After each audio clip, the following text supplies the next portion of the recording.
What's up, everybody? Welcome back to another video. Today we are going to be talking about all the books that I was able to read this past month of March 2026.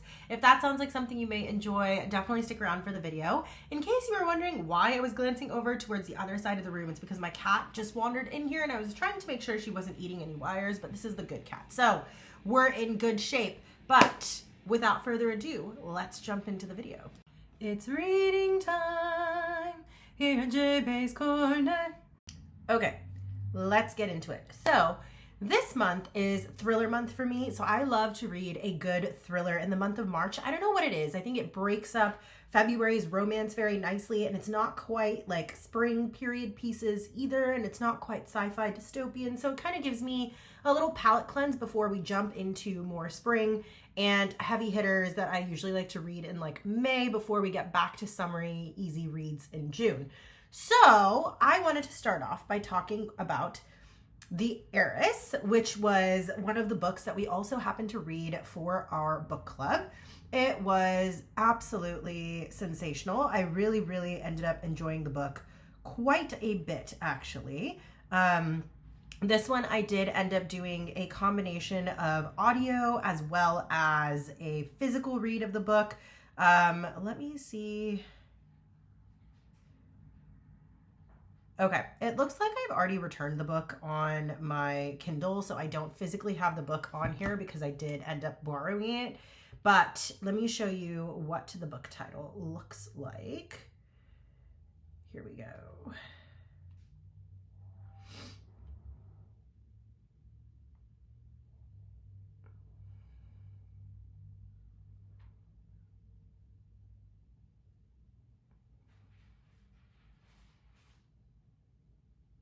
So this is what the novel looks like. It's called The Heiress by Rachel Hawkins. And in this book, we basically have the story being told to us from three different perspectives, primarily.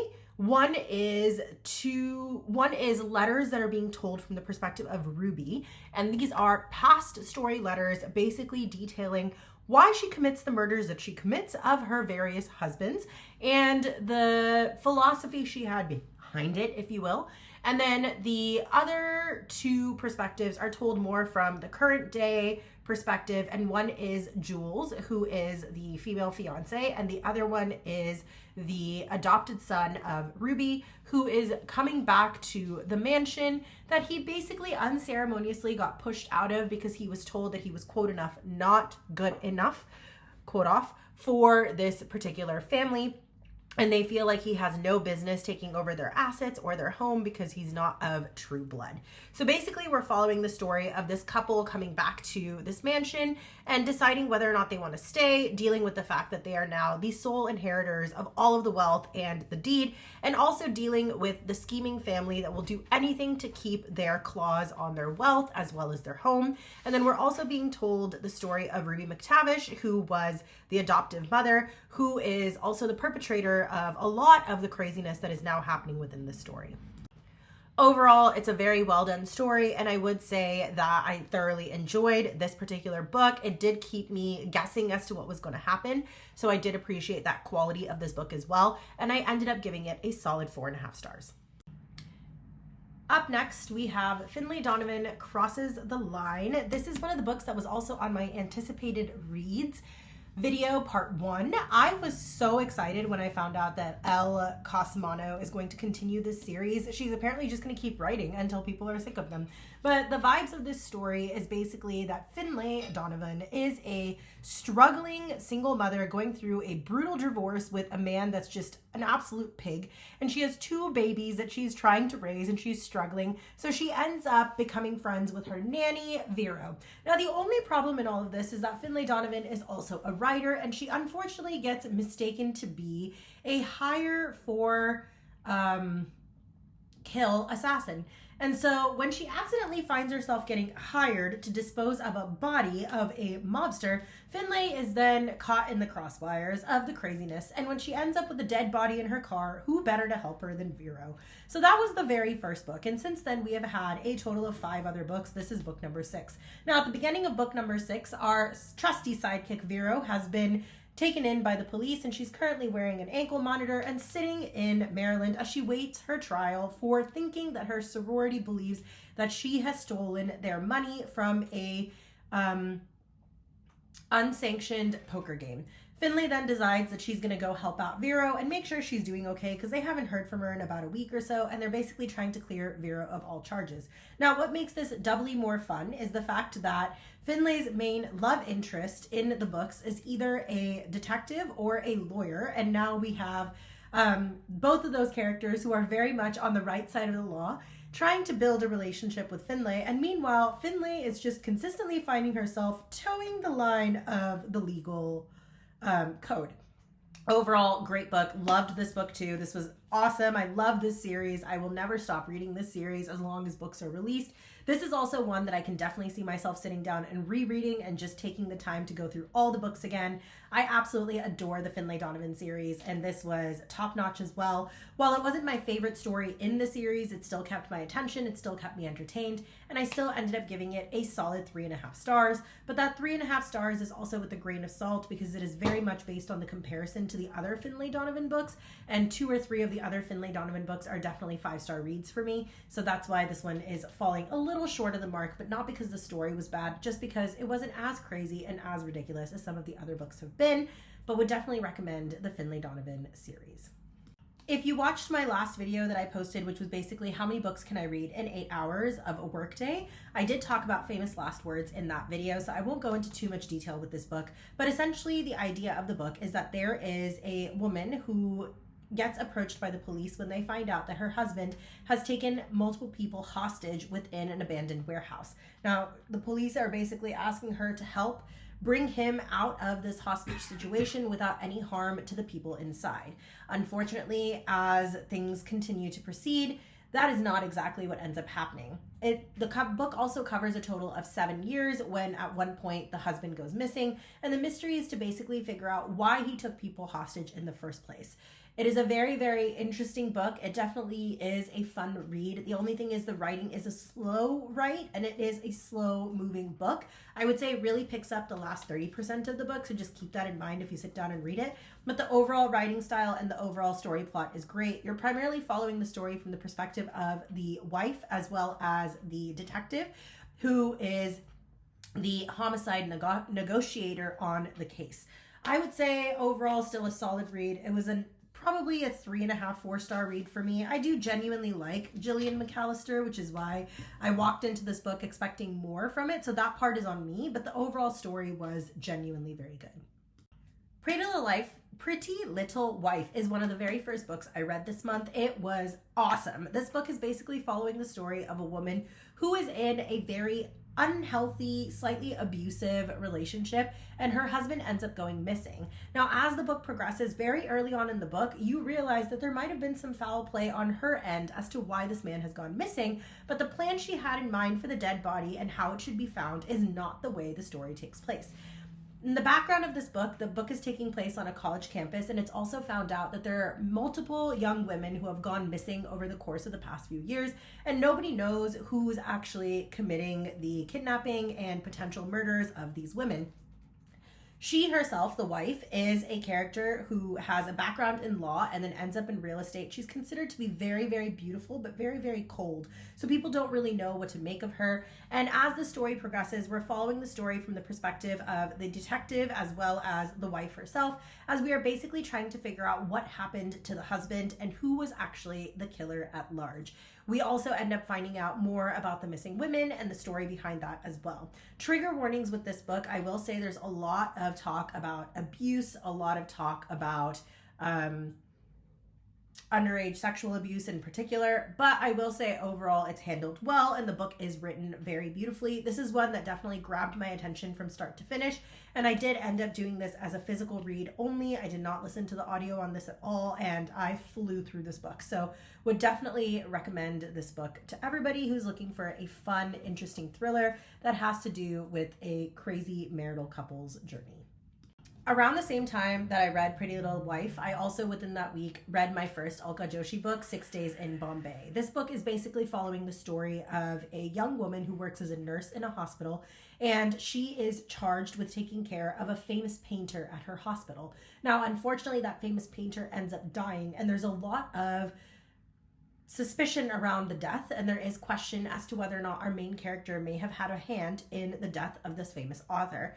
In the midst of all this and her trying to defend herself and figure out the mystery of who killed this woman, she also finds herself on a journey that the painter has put her on by bequeathing her 3 paintings, 1 for herself and 2 to be given to old familiar characters from the painter's life. This forces our main character to go on a journey that takes her outside of India and also into other areas such as Prague and London as she explores the story behind the painter and these other characters who are so closely tied to the painter's history. As the book continues, we finally learn how the painter actually died. We see her clear her name, and we also see this young woman really come into herself and force herself on an adventure, and we really see her resilience throughout the course of the book.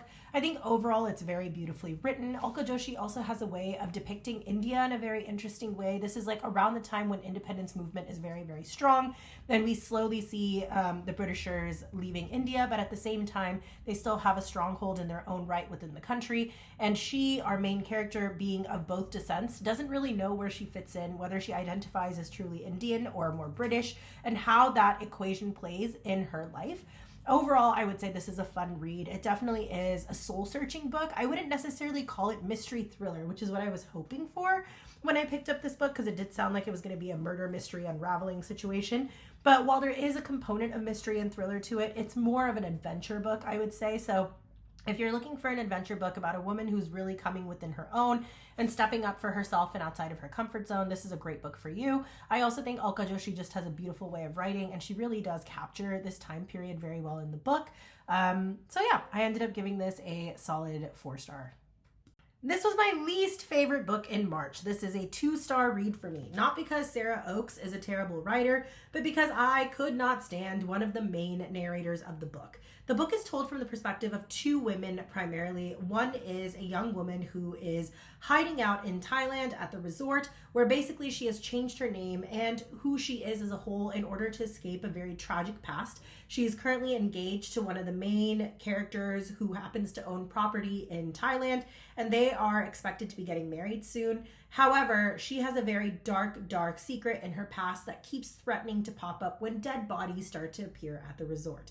Our other main character, who is also a narrator of this story, is a female character named Brooke, who is basically an influencer. However, she's actually there with the secondary agenda, which is to basically expose our other female main character as well as her tragic past, because of history that binds the 2 of them together. Throughout the course of the book, we do know that there's murders that have occurred on the island, and the story is basically following these 2 women as they try to figure out who committed the murders and how they occurred. We also know that one of our main characters, the girl who has a hidden past in history, is also a little bit of an unreliable narrator. So the story basically is following present tense as they're trying to figure out what happened, as well as flashbacks to what happened on the night that our main characters ended up going, not our main characters, but our murder victims ended up going missing, and the story of what may have happened to them. The only reason this book ended up being a 2-star for me is the epilogue. The very, very end of this book is the only thing that saved it for me. I am not thrilled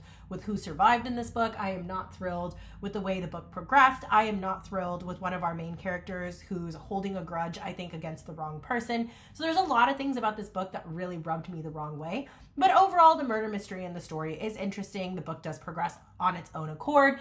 But just because I hated one of the main characters so much, it made it very, very hard for me to relate to this book. Trigger warnings in this book. We also see rape, sexual abuse in this book. We also see drug and alcohol-induced complications in family dynamics. We also see mental abuse. We see cheating. We see all kinds of things in this book. So just keep that in mind if you're going to pick this up. But I do think the trigger warnings are handled well in this book, and I do think they are important to the plot line and the story. So an interesting read choice, not necessarily something I would recommend to everybody, but it's definitely not terrible by any means of the imagination, and the author herself has a great way of telling the story.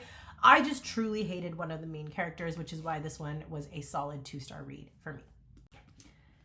How to Kill a Guy in 10 Dates by Shailee Thompson, which is her debut novel from my understanding in this genre in particular. I don't know overall, but from my understanding, her debut novel was the book that we ended up picking for book club this month in the Overbooked Book Club. This is the book club that I actually help run, and I help arrange the discussion groups. We do polls every month on the next pick, and then we discuss it once a month, usually on the last Tuesday of every month.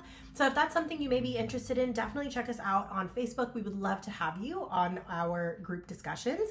But this book was really, really entertaining and the perfect transition from romance into thriller from February to March. The basic gist of this book is that there are a bunch of people who are going out on blind dates. At the same time, within the city, there is a known serial killer that's running around who's known to have murdered 3 women so far. We have at this blind date, however, basically the blind date being like one of those fast dating situations where you go in and like there's an even number of men and an even number of women, and it's like blind date tables, and you're basically meeting everyone, and then you get about 30 minutes to 2 minutes to talk to them, and then you can see if you want to move it forward from there. That's basically the vibes of this book. And then as that is happening, there ends up being a mass murder that starts to occur, and we know there's a masked murderer running around trying to slowly pick off each of the individual members that have come to participate in this event. And he's basically, whoever this murderer is trying to create a final girl standing. Throughout the course of the book, you also get to know more about our main female lead character, who happens to be a PhD student who is essentially working on a thesis looking at the relationships between slashers and rom-coms, which is why this particular setting is perfect for her. She is basically just trying to keep the remaining survivors alive and get them out successfully, in the hopes that the police are going to show up to take care of the murderer on scene. Unbeknownst to her, though, she finds out that the murderer is actually targeting her as the final girl. And now she has to do everything in her power to get everyone out safely while also protecting everyone that is remaining without getting on their bad side. The other thing that's entertaining about this book is also the relationship between her and her best friend, because that female dynamic is just hilarious and so much fun to read. And also the story continues with a love triangle occurring within the book as well, because of course we are once again combining the themes of romance and slasher. If that sounds like something you guys might enjoy, definitely consider picking up this book. I think it's very unique in its storytelling. It kind of reminds me a lot of other romances that have to do with like serial killers, things like the Ruinous Love trilogy that was written by Brynne Weaver, and then her newer books, very much similar to that kind of vibe. The only difference is our main character has a lot of knowledge on slasher films and on romance, but she's not necessarily a serial killer herself. But if you enjoyed that type of book, you'll probably enjoy this one. It is gory, just keep that in mind, but it is definitely a fun book, and I ended up giving it a solid 4 stars. If you guys had a chance to watch my What Did I Read in 8 Hours of a Workday video, you would know that I also read Best Offer Wins. I will attach that video at the end of this so you guys can get a little bit more detail on the 2 books that I read in that video, which was basically Best Offer Wins and Famous Last Words. Best Offer Wins was great. This is definitely one of those books where our narrator is completely unhinged, and she's just a woman on a mission to buy a house in the crash of the housing market that's taking place around COVID. Everyone is going insane. Everyone feels trapped within the same walls. Everyone is having difficulties with their partners and whatnot. And this poor woman is 38. She's living in an apartment with her husband for 18 months. And she just wants to get a house so that she can start a family and have a life that she is proud of. She feels like she's given up a lot at work and in other areas of her life and in her space. And she's just trying to get a dang house. But unfortunately, with the housing market being as crazy as it is and the interest rates being where they are, the bidding wars are absolutely insane, and they being her and her husband, end up finding themselves priced out all the time. So when she finds out that her dream house is finally coming on the market, she's going to do whatever it takes to make sure that she and her husband end up in that home. This book was one of probably the best books that I've read this March. It definitely caught me off guard. It's definitely very different than anything I've ever read before. And I really, really did feel for this female lead character, even though I wouldn't agree with any of the things that she chose to do. It is one of those books where you're rooting for her, even though she's crazy.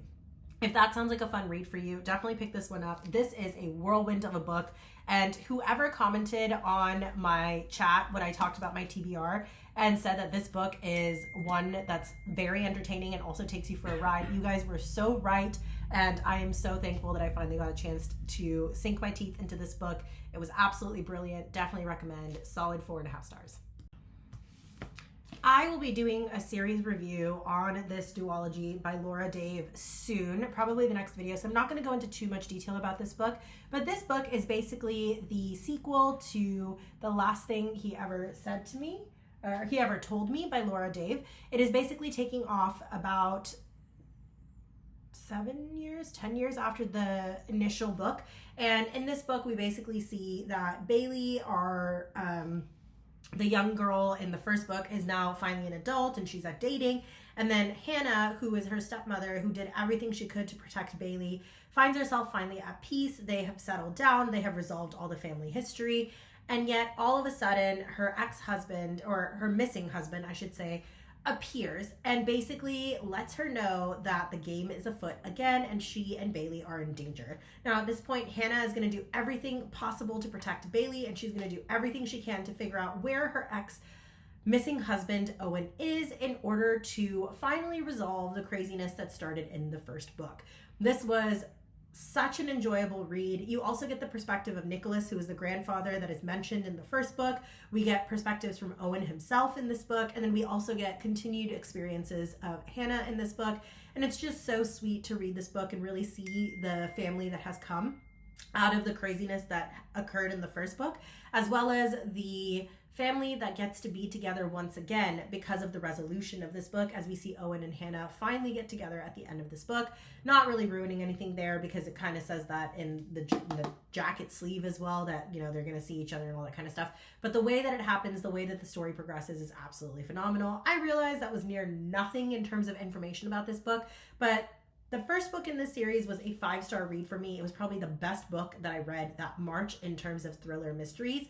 And I would say this one did not disappoint either. This was a solid 4-star read for me. I really enjoyed revisiting these characters and learning more about their story and seeing the history that led to all the craziness that happened in the first book from the perspective of Nicholas himself. And I just think that overall the story tied up beautifully, but definitely one of the best mystery thriller duologies I've ever read, and I would strongly recommend the series.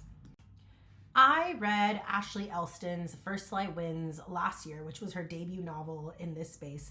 And when I found out she was releasing a new book, I knew I had to get my hands on it. Anatomy of an Alibi was such a great read as well.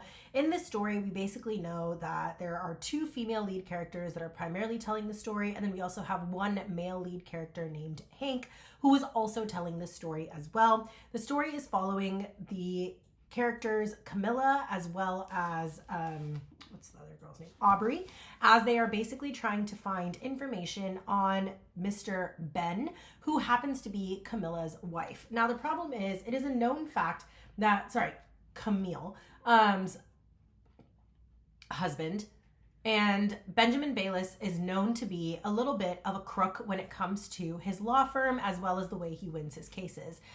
Unbeknownst to them, Camille and Aubrey end up in a situation where both of them are irrevocably tied together because they find out that Benjamin is doing something shady that may involve both of them. Also, background information, Camille's family is definitely a mobster kind of family. They have a ton of money, but the dad definitely does a lot of illegal stuff, and the family comes from a slight crime background. Unfortunately for Camille, she is now in this marriage with Benjamin, and she just doesn't feel like there's promise of future romance there. She feels like he's not the man he married, and she feels like he's dug himself into a hole that he can't get out of. He also appears to be involved in something very sketchy involving Aubrey. So basically, Camille and Aubrey decide to work together in order to spy on Benjamin to get more information on what his wrongdoings are so that they can both pull themselves out of this twisted situation that they find themselves in. However, when Benjamin ends up dead, they have to figure out how they're going to protect themselves, as only one of the women actually have an alibi for the death of Benjamin. Hank, who is another character telling the story, is one of Benjamin's law partners, and he also has a close friendship with Camille as well. He's basically representing her throughout the course of this book as the lawyer, and also trying to figure out the puzzle pieces of why Benjamin is no longer in the equation.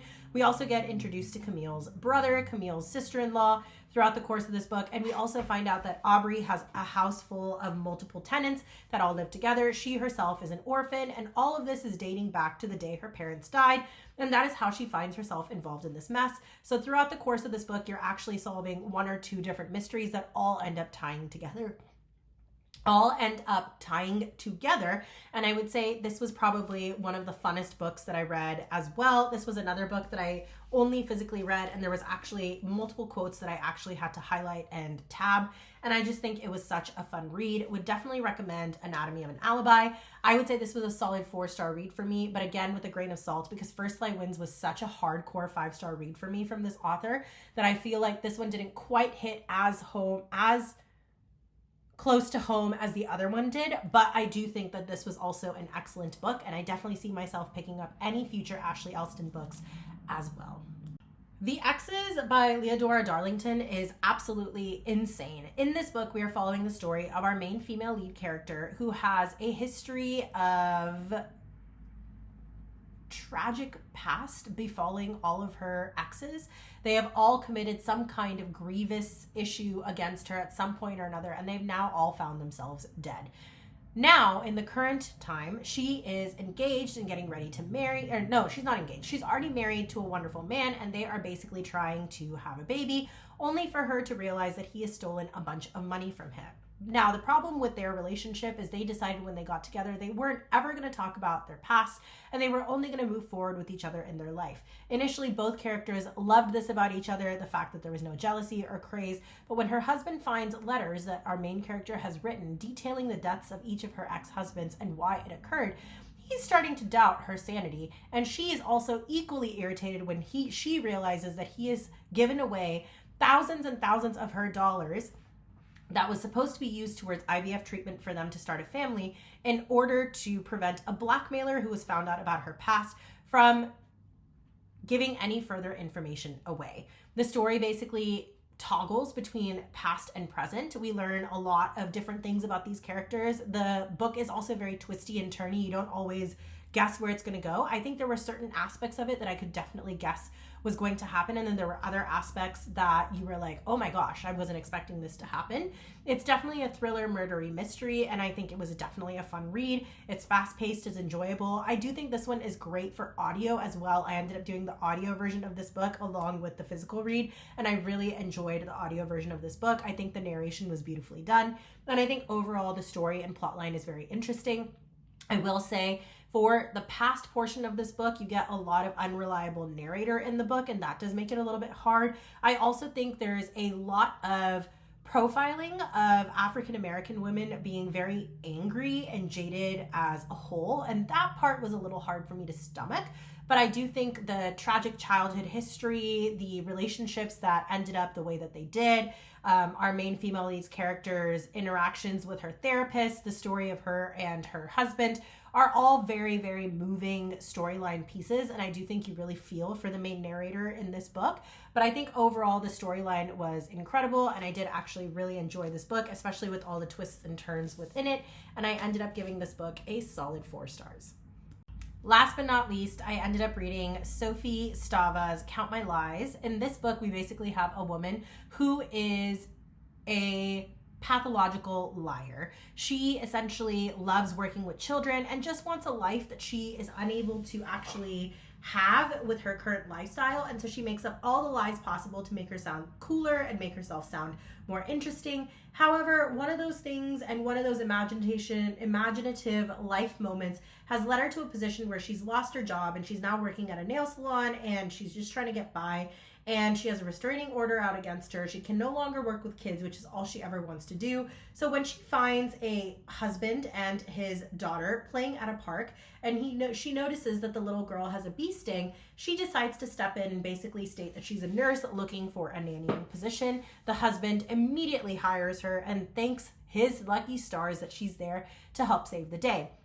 as the book progresses and she becomes closer to the family, the young woman ends up getting hired as the nanny and is also working with the mother of the little girl closely. And we find out that things are not as they seem. The story is told from the perspective of three main characters. The main male character's perspective comes in at the end of the book.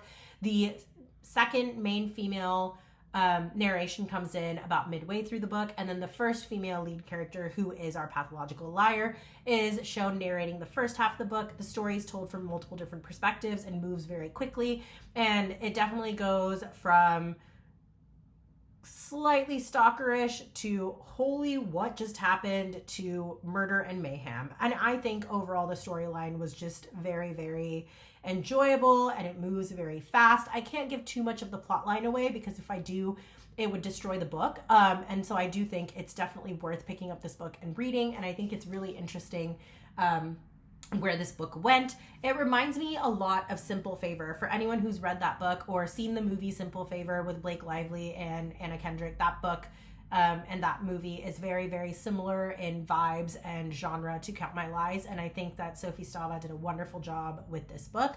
Solid 4-star read.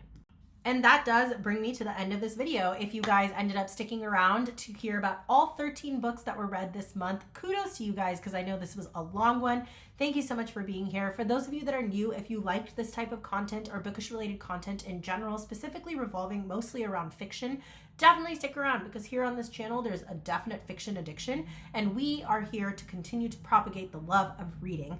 I would love to see you back. We do videos on this channel every Wednesday and Sunday, and I say we because it's truly about building a community here. I love the comments that everyone leaves. I love, going back and forth with you guys. I love the interactiveness, and it's just such a pleasure to find such a wonderful community that's so loving and kind and welcoming.